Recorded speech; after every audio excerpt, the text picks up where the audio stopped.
Hey guys, welcome to our YouTube channel, Ivy Crackers, the honest and unpopular opinions, where we discuss facts and points about higher education which are otherwise not discussed.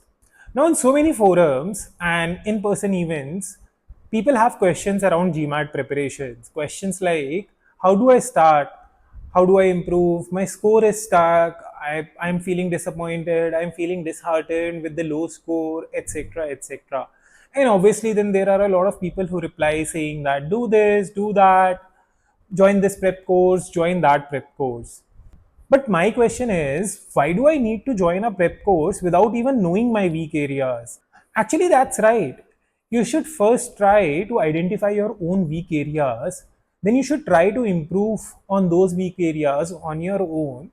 And then, if you're getting stuck, then you can decide to join a prep course or get an individual one on one tutor. But now the question comes, how do I start my preparation? And that's exactly what today's video is all about.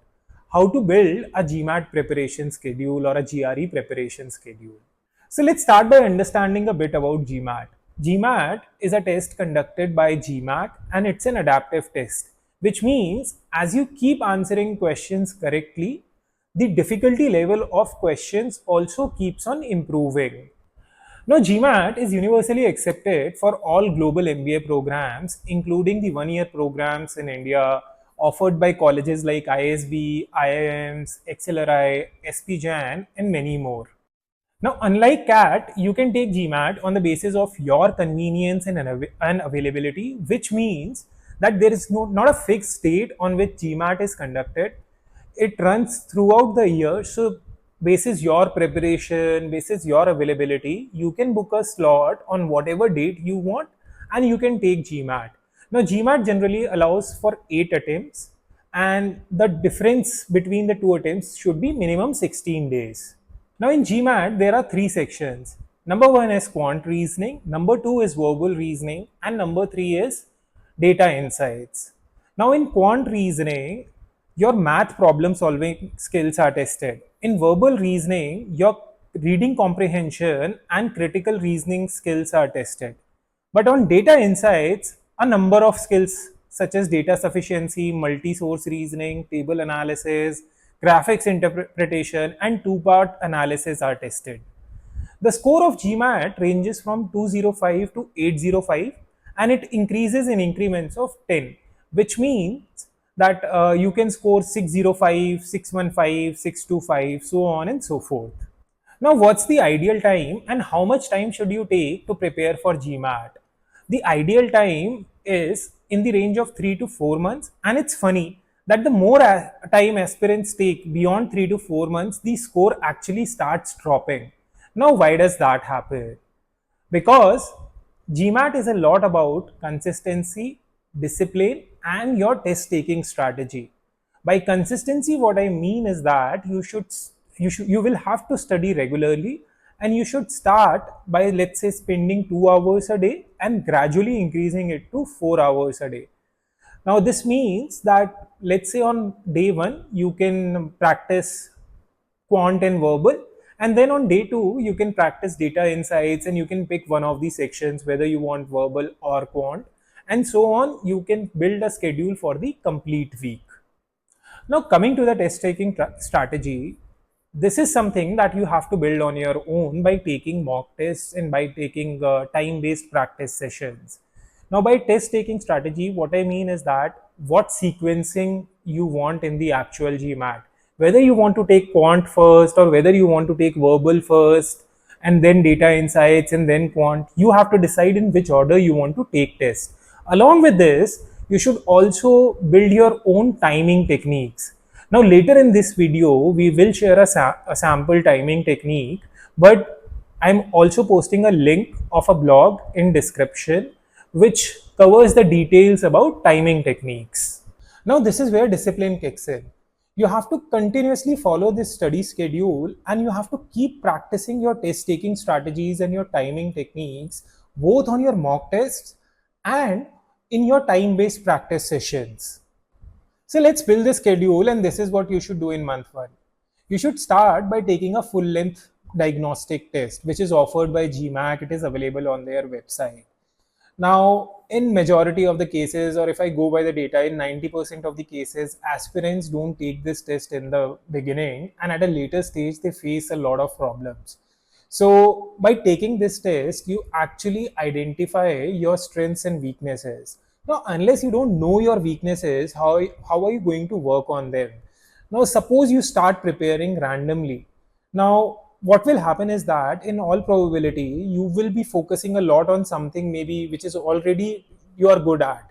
And you might be skipping something which needs more attention of yours. So that is why this test is really important. Now, since this is the first time you will be taking this test, in all probability, you will feel exhausted. You will feel like skipping sections, you will feel like skipping questions. And I would say that don't do that. You want to make educated guesses, do that. You want to make random guesses, you do that to finish the test in time. But don't skip it, and don't leave the test in between. Now, another thing that I want to tell you is that in all probability, again, you might end up scoring low on this test. Now, don't feel disheartened. Remember that your goal is not to have a stellar score on this particular test. What you really need this test for is to identify your strengths and weaknesses. Now, once you have completed the test, take a break for a few hours and then analyze the test really well, which means you have to invest as much time in analyzing the test as you invested in taking the test. So you have to go through each question, whether it was correct or incorrect. And now for incorrect questions, you have to identify whether it was a careless error, or you were running against time, or there was an issue in understanding the concept. This will help you in identifying your weak areas. For correct questions, you need to identify whether you got it correct logically or it was a fluke. If it was a fluke, then park it under your weak areas. Also, create an error log of your weak areas. I'm sharing a link of the video and a blog about analyzing mock tests. It will help you in analyzing all your mock tests perfectly. Now, once you have taken the test, analyzed it, identified your strong and weak areas, you can begin with your preparation. Now, when it comes to preparation, the first and the most important resource is official guides of GMAT. Now, official guide of GMAT, you can purchase it from Amazon, or you can also purchase it from GMAT's official website, mba.com. I have included the link in the video description.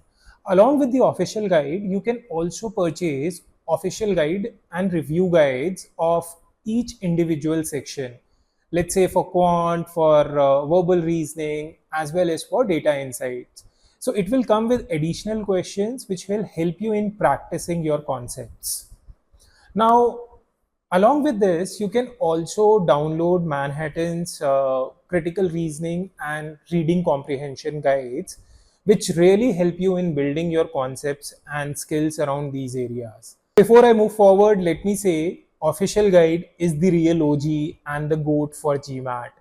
So no matter what people say, this is the first thing that you have to crack, and this is the closest which you can get to the actual GMAT. Now, while working on your concepts, you have to keep revisiting your error logs to remember that what your weak areas are and whether you are investing sufficient time on your weak areas.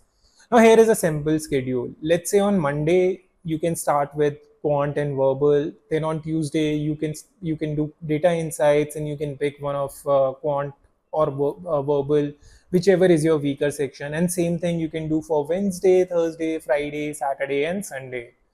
Now, once you have learned all the concepts, you should start practicing from official guide. And in the beginning, you don't have to focus on time, you should focus on accuracy. And you have to review all your correct as well as incorrect answers just to ensure that you are getting the answers correct on the basis of logic. And whatever your incorrect answers are, you will be able to understand why you got them wrong, whether it was a careless error or was it an issue with the concept. If it's an issue with the concept, you can revisit that particular concept and keep on practicing. Now, once you have practiced for a couple of weeks, this is the time when you can introduce time-based practice sessions. Now, in time based practice sessions, you can solve, let's say, 10 questions in 20 minutes for each of these sections. And there are chances you will feel exhausted. Now, if you feel exhausted, you can solve few questions without any time constraints. Now, along with this, you have to ensure that you are reviewing again, you're reviewing your incorrect as well as your correct answers. Now, once you have gotten comfortable with time-based practice session, you can start simulating test conditions, which means you can now start solving 21 questions of quant in 45 minutes. You can solve 23 questions of verbal in 45 minutes and 20 questions of data insights in 45 minutes. That's what the structure of GMAT, actual GMAT is. So in a way, you have started practicing about the actual GMAT, and this will really help you in building your stamina for taking the actual GMAT test. By this time, you will be on the verge of month one end, and this is the time you have to take your second mock test. Now you have to again analyze it really well, and you have to validate it with the error log of your previous test to identify whether you have improved on the weak areas, and if there are new weaker sections or weaker areas which needs more attention from you. Now, let's say at the end of month one, you are struggling with certain concepts, then this is the time you can look for prep courses, coaching, like one-on-one tuitions.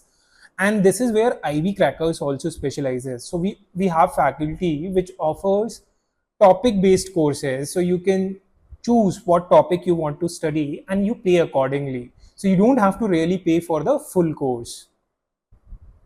But let's say you don't need any coaching, then this is what you need to do in month two. So in month two, you have to keep revisiting your concepts and you have to continue with your time-based practice sessions. And I hope by month two, you have reached a level where you are spending 4 hours a day on GMAT preparation. Now, along with this, you have to start taking one mock test every week in month two. And this is the time when you have to finalize your test taking strategy. By test taking strategy, I mean what sequence you will take actual GMAT, whether you will start with verbal, whether you will start with the quant, or you want to start with data insights. Now this I will leave it to you because you will have to take couple of mocks to identify what works for you. And you have to also start working on your timing techniques. For timing techniques, I am sharing a sample timing technique with you, and you can totally tweak it the way you want. So this sample timing technique is for verbal. So let's say on question 1 to question 7 on verbal, you should ideally spend 14 minutes. Now because GMAT clock runs backwards, so when 33 minutes are left, you should be at question 7. Similarly, question 8 to question 14, you should spend 11 minutes. And when 22 minutes are remaining, you should be at question 14. Now, this is also the area where you can take few educated guesses and you can ensure that you are managing time perfectly. Now, for question 15 to question 23, you can spend 20 minutes. Now, for the final stretch, you should have some buffer time. And let me tell you why. And this is again, majority of the aspirants miss it. Now, final few questions are generally easy. This is what GMAT does strategically. Why? Because again, generally towards the end of the exam, people are running against time. So even on the easier questions, either they don't have enough time to answer the questions or solve the questions properly, or they are totally running against time and they just make random guesses. Now, because these are easier questions, when you get them wrong, your score dips. And because these are last few questions, you won't get a chance to improve your score again. Now, another thing that you have to remember when you are taking a mock test is a day before your mock test, you should revisit your error log and understand what your weak areas are and understand what mistakes you made in the previous test. Now, because now it will be in your subconscious mind, you most likely you will not make the same mistakes on your next test. Now by month 2 end, your score will either start improving and your weak areas will start reducing. But let's say it's not happening, then you can invest a few more weeks on building your concepts on time based practice sessions, and you can perfect your timing techniques and your test taking strategy. But let's say your score has improved and your weak areas have reduced, then you can move to month 3, and this is what you need to do in month 3. Again, you will have to keep revisiting your concepts, you will have to continue with your time based practice sessions during the week. But now you should ideally increase the frequency of mock tests to 2 tests per week. Now it's up to you whether you want to, space out the 2 tests in a week, or you want to take it together. If you are spacing out, let's say you can take one test on Tuesday and then the other one on Friday, and you can keep doing it every week. And if you want to take it together, maybe you can take one test on Saturday and the other one on Sunday, and you can keep doing it every week. But do remember that before each mock test, revisit your error logs to ensure that you don't make the same mistake again on the next test. Now, a few days before exam, let's say 2 3 days before exams, I won't suggest that you take any mock test.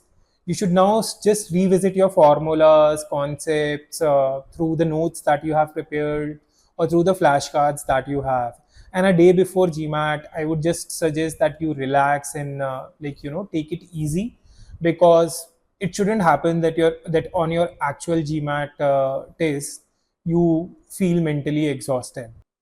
And the last tip that I will give you for GMAT is that when you are taking mock test, you should take it at the same time when you are planning to take actual GMAT. Let's say you are planning to take actual GMAT in the morning, then you should take mock tests in the morning.